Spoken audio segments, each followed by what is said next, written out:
बहुत समय पहले की बात है। एक सुंदर फूलों से महकता गांव था, गुलमोहरपुर। वहां रहती थी एक नन्ही सी बच्ची, क्यारा। उसकी आंखों में थे सपने, परियों और जादू की दुनिया के। दिन हो या रात, क्यारा अपनी किताबों में खोई रहती।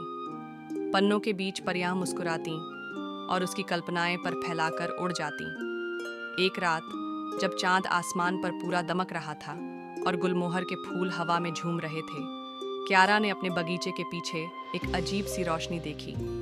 वह धीरे धीरे वहां पहुंची और देखा, जमीन से निकला एक छोटा सा दरवाजा। दरवाजे पर लिखा था, जादुई जंगल, केवल सच्चे दिल वालों के लिए। क्यारा ने बिना डरे दरवाजा खोला और जैसे ही वह अंदर गई, एक नई दुनिया उसके सामने थी। एक जादुई जंगल जहां पेड़ बातें करते थे, पक्षी कविताएं गाते थे और नदियां हंसती थीं।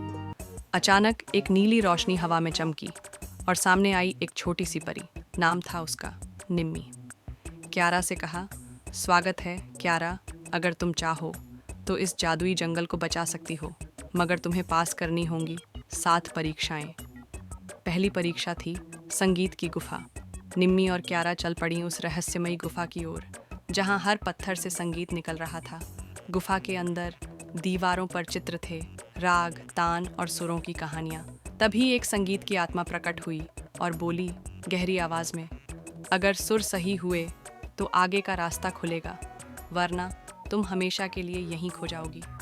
क्यारा डर गई, पर निम्मी ने उसका हाथ थामा और कहा, अपने दिल की धुन सुनो क्यारा। क्यारा ने आंखें बंद की और गाया। उसकी आवाज़ गूंज उठी, एक सच्ची मीठी धुन।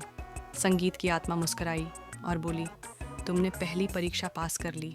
गुफा की दीवारें खुल गईं और सामने था अगला रास्ता। गुफा से निकलते ही क्यारा निम्मी के सामने थी एक गहरी खाई। न कोई पुल, न कोई रास्ता। निम्मी बोली, यह है भ्रम का पुल, यहाँ कुछ दिखेगा नहीं, सिर्फ महसूस होगा। क्यारा ने नीचे झांका, सिर्फ अंधेरा। तभी हवा में आवाज़ गूंजी, अदृश्य आत्मा, गूढ़ लहजा, अगर तुम सच्चे दिल से चलोगी तो रास्ता खुद बन जाएगा।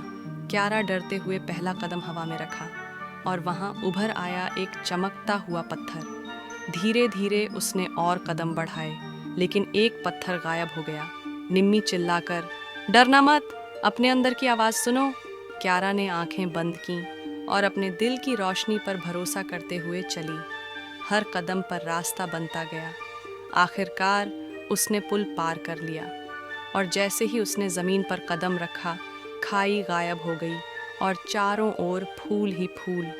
निम्मी ने कहा, तुमने दूसरी परीक्षा भी पार कर ली क्यारा। अगर आपको मज़ा आया हो तो अगले भाग के लिए तैयार हो जाओ। चैनल सब्सक्राइब करना मत भूलना। NS मोरल स्टोरी पर मिलते हैं अगली कहानी के साथ।